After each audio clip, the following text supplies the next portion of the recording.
Hey FlossTube, this is Brian. Welcome back. This is my 74th FlossTube video, and I plan on sharing with you what I've been working on since my last video, which was 3 weeks ago. But first of all, I want to welcome you. If you are new to my channel, welcome. I hope that you enjoy the things that I have to share with you. And if you are returning, thank you for coming back and watching my videos. Thanks so much for subscribing to my channel, and thank you for all of your comments. I really appreciate it. Yes, it's been 3 weeks since the last time I did a video, and a lot has happened since then, so I have a lot to share with you. And I'm excited to share with you the things that I've done. There's a lot happened. We had Christmas and New Year's in there. The week before Christmas, my work just kind of went crazy. I ended up working on, I think in my last video, I mentioned that I was working towards a deadline, and a perfect storm came together that made it so the last week I was working on a project with that deadline, which was to finish before Christmas, and with a lot of stress. I was working early in the morning till late at night, almost every day the last week before Christmas. And because of that, I really wasn't in much of a state to be able to do a video. So that's why I didn't do a video just before Christmas. And then the last two Saturdays, we were traveling. The Saturday after Christmas, we drove up to Utah and Idaho to visit our family. And then last Saturday we were driving back home, so there was no way to make a video those days either. I've had lots of opportunity to stitch, and I've started several projects, so I'm excited to share those with you.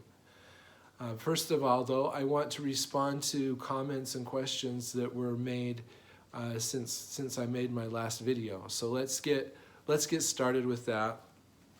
The first one is JamJams96, who asked, does it matter which direction you do your single half stitch in? And no, I do not think it does.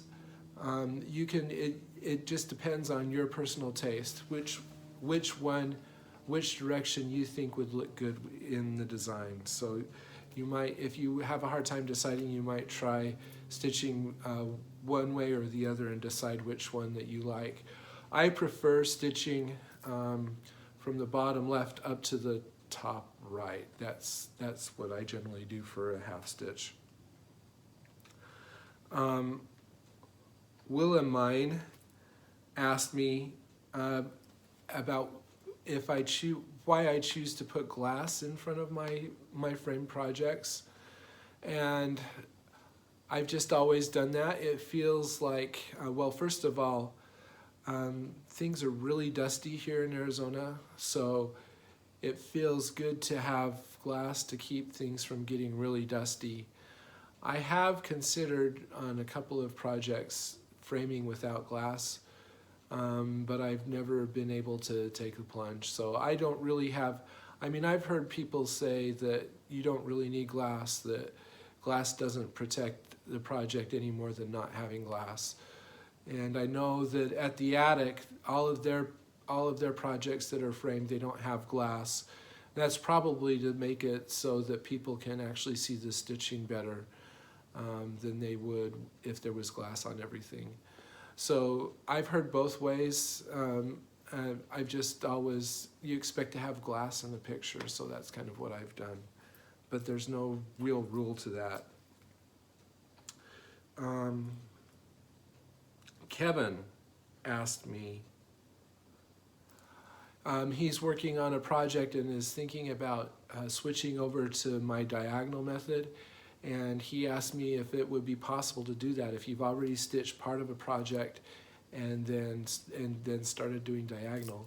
And yes, Kevin, I think that would work. I actually did that the first time I started. Well, it wasn't diagonal stitching, it was parking. The first time I started parking, at the time I was kind of stitching cross country one color at a time. I'd stitch one color and then decide one strand of one color, and then I'd choose another color to stitch and do the same thing. And that was on my Stroke of Midnight, my Cinderella by Teresa Wentzler that I have shown before. I was stitching that way and I got lost in that piece.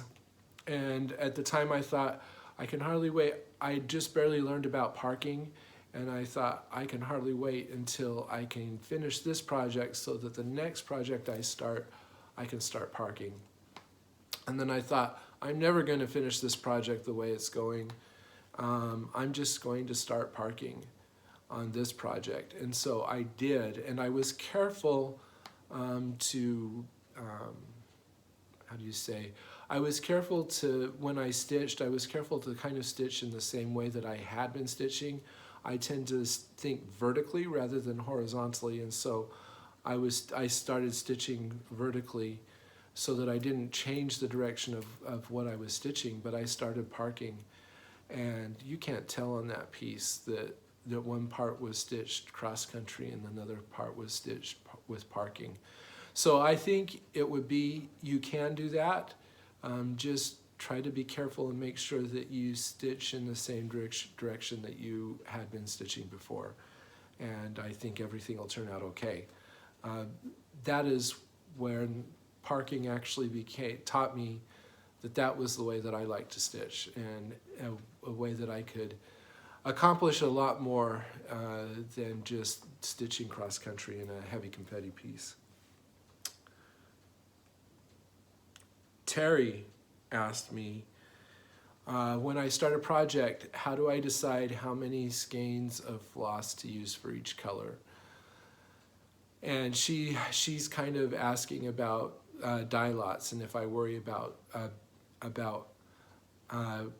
differences in dye lots. With DMC, I have never had a problem with a floss that I buy later being a different color. So if I'm stitching in DMC, I just buy one skein of each color in the design, unless the design specifically says that I need more skeins of a color, and then I'll do that. And then if I run out of a color, I just get another color. I've never had a dye lot problem with DMC. Now with over-dyed floss, that's not necessarily the case. It's not something I would do. With over-dyed floss, I would be, I would kind of try to guess and hope that the designer said how much floss I needed before I started stitching. So. But with DMC, I don't worry about dye lots. I imagine if I ever had like an old color that was like 20 years old and I tried to stitch with it with something new, then I would have problems. But I haven't ever been in that situation yet. Lilia asked me, when I frame something with beads, is there something that the framer does to give the beads room so they're not right up against the glass? And yes, she's talking about red, which I just barely had framed. And I think there is a spacer that they put in between the frame and your piece to give space for the beads. I didn't ask that of my framer because he was an experienced framer, and I knew that he would do the right thing, and there is space in there. The beads aren't right up against the glass. So I mean, if you're taking something in to be framed that has lots of beads and you don't know if you trust the framer, you might want to ask them if they're going to put a spacer in to give the beads room. Okay. The other thing, I had somebody on Instagram, and I'm sorry, I don't remember who it was. Instagram comments disappear really fast, and it's hard to remember what picture it was commented on. But somebody asked me how I store my projects when they're not being worked on, and I just have a big bin. I think this is one of those bins that is meant for storing wrapping paper, something like that. And they're just all in here. Even my finished projects are in here. They're just, and what I do is the ones that will fit in the bottom without being folded, I just lay flat in the bottom. and then everything else is just loosely rolled and placed this way across the bin. So that's how I store my stuff. I know Gary Parr of Fiber Talk has talked about wrapping them on PVC pipe, and that's an intriguing idea that I might try one day to kind of give them a little bit more structure. Okay, so I have some Christmas presents. My wife and kids got me some stitching related Christmas presents this year, and I thought I'd share them with you. My wife actually went to the attic and she met Carolyn, who has a channel on FlossTube. She's Stash Sisters. She met Carolyn and talked to her and was a little bit surprised when Carolyn asked her if she was my wife. And Carolyn said, well, there's not a lot of male stitchers. So anyway, she talked to Carolyn and came up with a couple of charts to surprise me with. And she did really well. She got me this chart, which is Time and Season Sampler by Moira Blackburn, which I love this chart. This is a chart that I have wanted to stitch. So she did well on this one. I just love this, and I'm looking forward to starting it. That one I would love to stitch this. This is another one that has the borders. I just love the borders on this one. And the other chart that she gave me, she decided she wanted to get me a Christmas pattern that wasn't Santa Claus, because I've stitched a lot of Christmas and it's been mostly Santa Claus. She got me this. This is Three Kings. It's a design by Diane Arthurs of Imaginating. And this is the entire design up here, and then these are close-ups. So it's a picture of the wise men bringing gifts to the manger. It is stitched all in one color, and I really like this chart. I think I'm going to have to stitch this when we get close to Christmas. I think I'm going to have to start this. It's all stitched in 550. I don't know. I might change the color, but I don't know what I would change the color to. But I really like this one too. So my wife did good. And then my kids got me this book that I kind of hinted that I wanted to them. This is called White Work with Color by Trish Burr. And Vanna and Gary talked about this book, and I thought it would be really interesting to have. And so they got me this, and I find it's really fascinating to me to see all of the designs in here.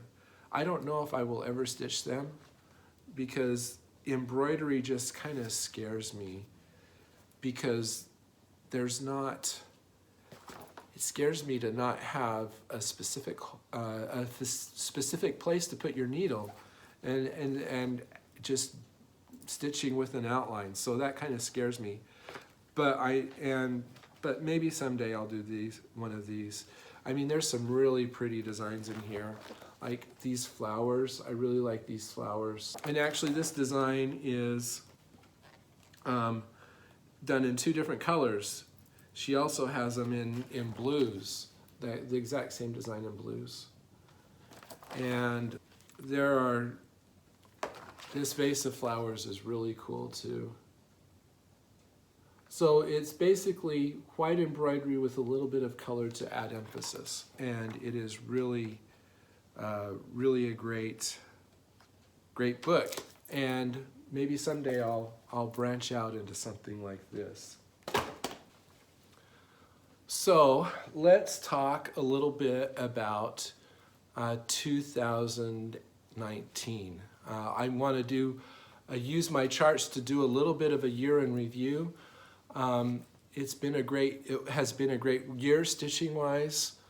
I have worked on 15 projects last year. And you can see in this chart, this is like a Pareto that shows all of the projects that I've worked on. Of those 15 projects, I finished 5 of them.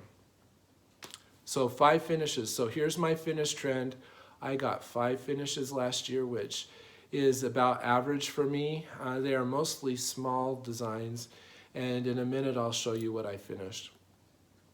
I did 11 starts last year. I kind of went crazy. And I ended up with 8 whips at the end of the year. That is because there's one design that I have decided to restart, and so it's dropped off. And there are a couple of designs that are in craft prison, as Brenda, Handwork Maniac, would say. They're in craft prison, and they may come out and they may not at one time. So anyway, let's talk about. So there's my start trend. You can see I just went crazy starting, and I really don't have any plans to give up on the starts, because I'm starting to feel like I need to start some stuff. So I have a list of, well, we'll get to that in a second. So I'm going to get into my box and show you what I finished last year, just one more time. I'm not going to go through what my whips are, what my remaining whips are this year. You'll see those as the weeks go by. So anyway, the first project that I finished, and I almost framed this, and then I didn't. It'll get framed sometime. This is Quaker Christmas II by Bygone Stitches. This was a wonderful project to stitch, and I just really love it. Yeah, of course, this is the one that has all of the Christmas songs embedded in it. And like I say, this was a wonderful piece to stitch, and it's huge. I've seen a whole bunch of people working on this on Instagram, and I kind of envy them because I enjoyed working on it so much. Okay. And then I had 2 really small finishes. I did a couple of pieces from the Hometown Holiday series by Little House Needleworks. This is my house. I guess I better put this on here so you don't see through it. My house, and I think it's Main Street Station. Those were 2 quick finishes that I did in the summertime while I was out of town. And then another finish that I had, I decided to take something that was in craft prison. I brought it out again, and I finished it. This is Beautiful Sea Sampler. This is a design by Eric Shipley of Ship's Manor, and it's a bunch of ocean motifs that I really like.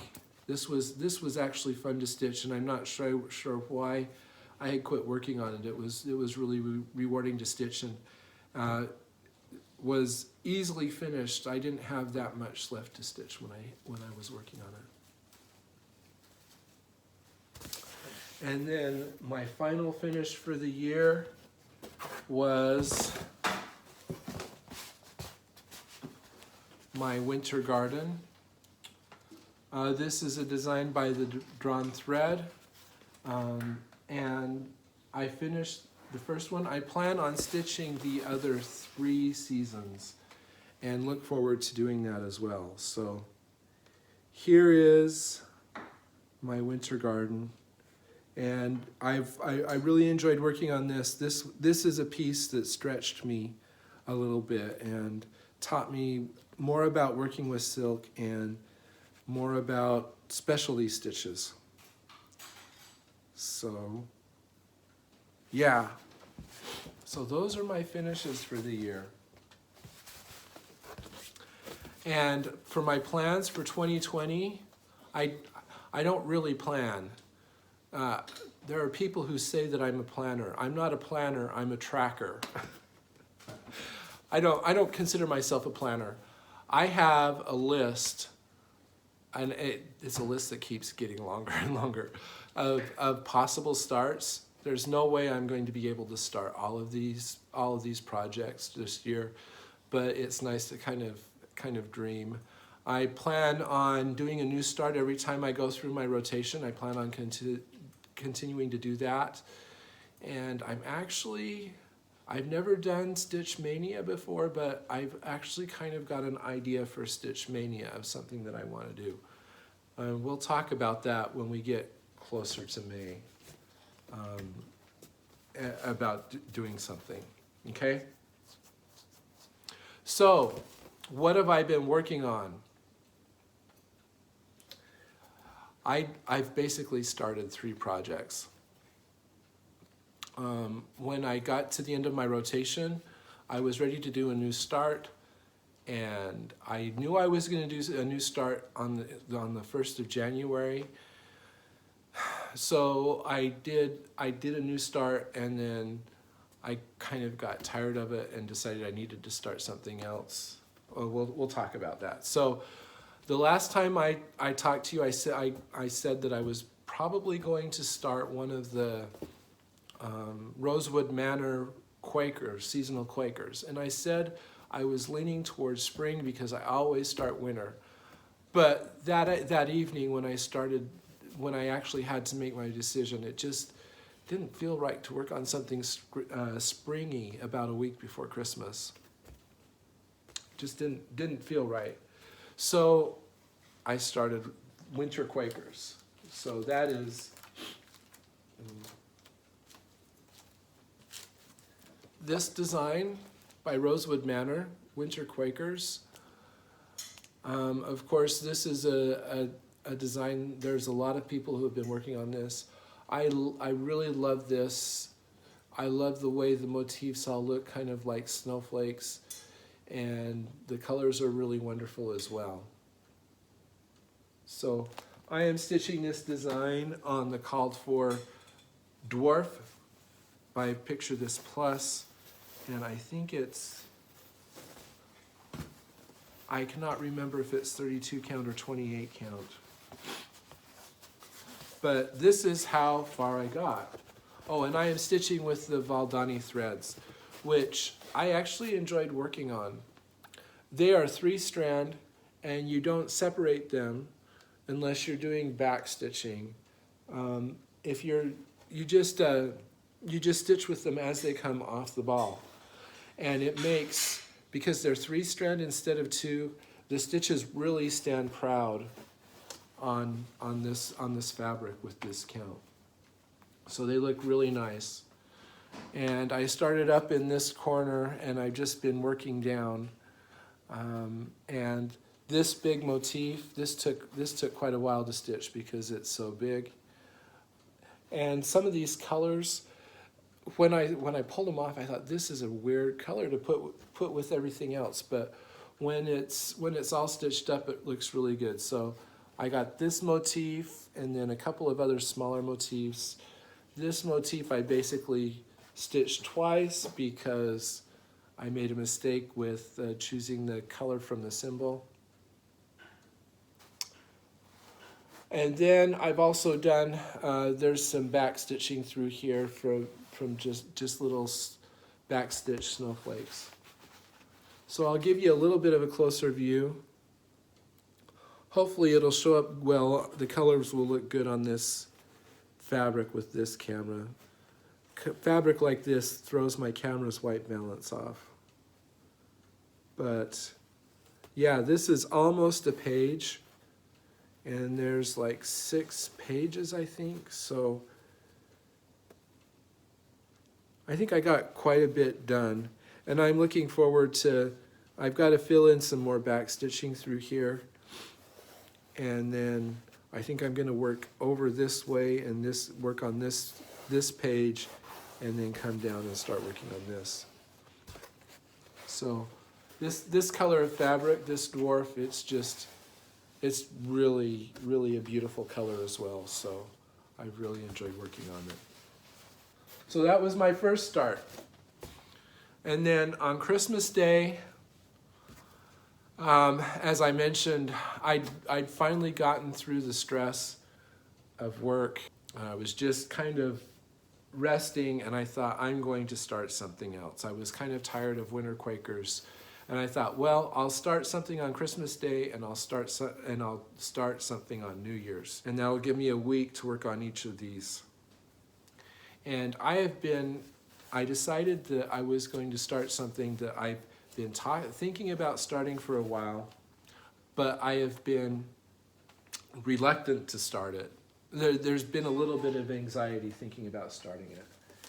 And I decided I'm just going to jump in and start it. So I started this.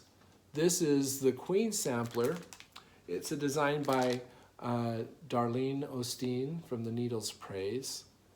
And of course, this made quite a bit of splash this year because Needlemade Designs released a stitch guide this is Linda Vinson, and this is how this documents the changes that she made for her sampler when she stitched it. And I am using Linda's stitch guide as I stitch this. I've been watching Gary and Vanna work on this, and have seen all of their, I guess, struggles with it. And I was kind of seeing them struggle with it has kind of made me reluctant to start it. But I decided I just need to jump in and start it. So this is, and I only worked on it 3 days because we were traveling and I didn't have a lot of time to stitch. But this is how much I've done. So I got this top dividing band done. This is alternating double back stitch, which is kind of funny. You're just doing back stitching, but when it's on the front, there's a bunch of crosses. So you switch back and forth. And then I am also started working on the letters. I am stitching them reversibly. And it took me a while to figure out how I was going to stitch them, which method I was going to use. I am using Linda's method number 2, which is basically when you make a leg, when you go to make the next leg, you make a quarter stitch and then make the next leg. That has made a lot of sense to me, and it makes it, that's how I figured out how to travel. Like some of these letters, you can't, you have to go in and out sometimes. And I figured out how to do that with using that quarter stitch. And it really locks things in. If you make a mistake and have to take it out, it's a real pain. But so far, I think I've done pretty good. This one was an experiment. This first motif, I'm going to have to take it out and restitch it because it doesn't look good on the back. But everything else looks pretty good. It's not perfect, but it does look pretty good. So I got to L with the letters. They take longer to stitch because they're being stitched reversibly, and so it's a bit of a challenge. And like I say, I was traveling and didn't have a lot of time to stitch on it. I'll show you the back, just so that you can see that they do look pretty good on the reverse side. So yeah, I'm excited to work on this and get a little bit more progress. The only thing, there are 2 things about this sampler that scare me to death. 2 stitches. One is the detached buttonhole stitch, and the other is the spiral trellis. Those both scare me. So we'll see how things go when I get to that point. I may be stitching them several times before I get something that I like. I am also, just for my tracking, I am not counting stitches with this. I don't want to feel rushed through it. I want to take my time and make it look nice. And so I'm only counting the number of days that I stitched this one. So there we go. That was my second start. And my third start was my New Year, New Start. And of course, I've been talking about this for the last 3 months or so. And this is a stitch along. I invited all of you to join with me in stitching this. So we are stitching the Red House Sampler by Brenda Keyes of the Sampler Company. And I've really enjoyed watching all of you. You have been posting your progress on Instagram, and it has been really fun seeing you stitch this with me. If you want to join me in this stitch along, you are still welcome to do so. All you need to do is, when you post on Instagram, use the hashtag BTL Red House Sampler. If you do that, I will see your pictures for sure, because I am following that hashtag, and I have been really enjoying watching this. There have been several people who have started it, and thank you for starting that with me. Caroline of Off the Grid Needle Arts has also started this with me, and I'm really excited to be stitching with her. So this is what I've been working on for the past 10 days, because New Year's was on Wednesday, so I started on Wednesday, and I like to change my projects on Saturday. So I've gotten 3 extra days through this rotation working on it. And this is what I've been able to accomplish. So I have been able to stitch the border along the top and the alphabet, and then I started working on, there's like this plant, and then right here there's a rabbit, and there's a bird and a moose. So I started on this little group of motifs. Those motifs are also over on this side with slightly different colors and mirror image. So I'll get to stitch those again. All I've been able to accomplish is this plant and a little bit of grass. And the bunny, of course, will go right there. So there's been a little bit of controversy about this red. I am using the original 321. I kind of considered changing it because, of course, 321 is a really bright red, and it seemed a little bit strange. But I think, at least in these flowers, the tan color that surrounds the red really calms it down. And I really like the way this looks. I really like this color. I think it gives a little bit of a pop. It's a little bit of a surprise pop to the surrounding colors. And I think it's really turning out nice. The fabric that I am stitching this on is 36 count parchment from Weeks-Zweigart in the Zweigart base. And I really like that. At first I didn't know whether I was going to stitch with 1 or 2 strands of floss. I tried 2, and I just found that to be really bulky, and I didn't like it. So I'm stitching with 1 strand of floss on 36 count. The coverage looks very good for me. I don't think the coverage looks bad. And yes, really exciting.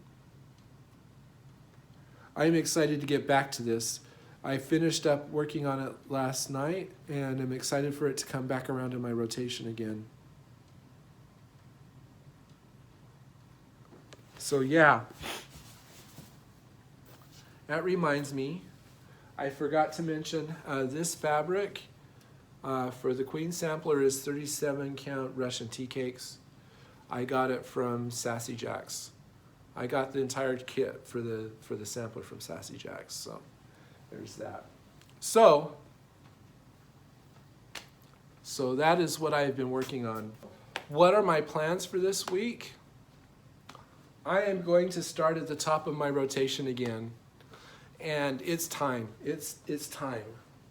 So I am going back to the top of my rotation, and I am going to be working on, I don't have that chart with me.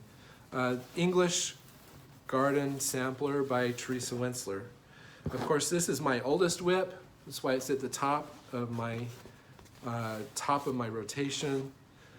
And this is what it looks like now.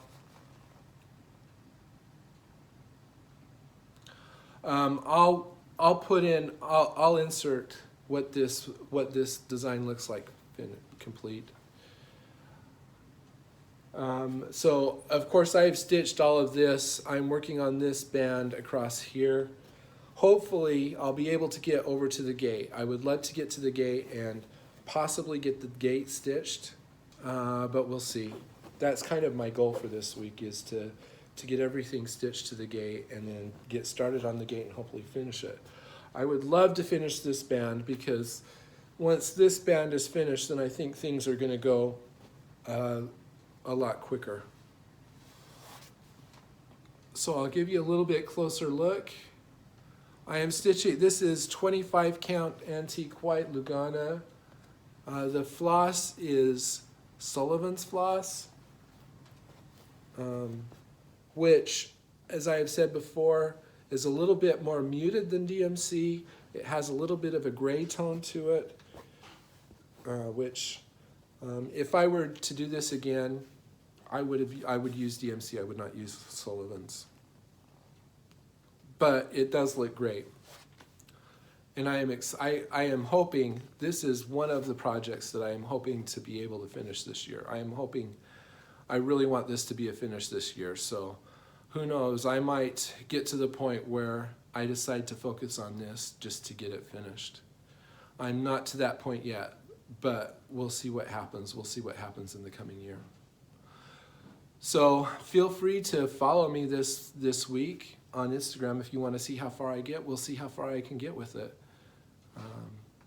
So yeah,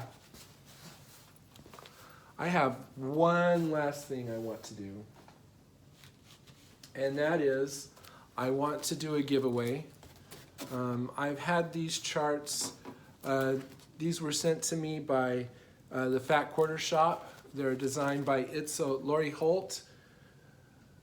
And when I received these, I thought these would be good for a Valentine's Day type giveaway. Valentine's Day is a month away. So if you're looking for a design that you might want to start for Valentine's Day, here's a candidate. If you would like to receive, I have 2 charts available that I will be giving away. If you would like to stitch this design, comment in the comments below, use the keyword Valentine's. If you use the keyword Valentine, and we'll capitalize it this time. So Valentine's capitalized. If you use that word in your comments, when I use the random YouTube comment picker, you will be eligible for the drawing that will decide who gets these charts. So comment below, and we will and we'll see how this goes. So we'll do it for a week. Next week I will announce the winners of the charts. So as always, the standard rules apply. You must be 18, and you'll also need to be willing to give me your address so that I can send you the chart. Anyway, that's all I have. I hope that you have a great week. It feels good to be back and making videos again. As always, if you want to follow my daily progress, you can follow me on Instagram. I am at blitstitch on Instagram. If you haven't yet, feel free to subscribe to my channel, and as always, feel free to like my videos. I am always happy to answer questions, and I'm glad to hear from you. That reminds me, thank you so much for all of your suggestions with my 101 Alphabets piece and my Santa's Enchanted Flight piece. A lot of people with the 101 Alphabets, I have decided I'm going to start that again. I am kind of glad that that rip happened so early in the design, so I don't feel so bad about starting over. I'm going to be starting that pretty soon on a different piece of fabric. For the Santa's Enchanted Flight, a lot of you said you liked it on the darker fabric, and I think I agree with you. It is in Craft Prison right now. That's one of the pieces that went into Craft Prison. If I ever feel like stitching it again, I am going to pull it out on the darker piece, and I'm going to stitch it without all of the half stitches. Okay? So thank you so much for all of those suggestions. I really appreciate it. And I always enjoy hearing your suggestions or comments or questions, and I'm glad to respond to them. As always, I hope that you have a great week, and we will talk to you later. Goodbye.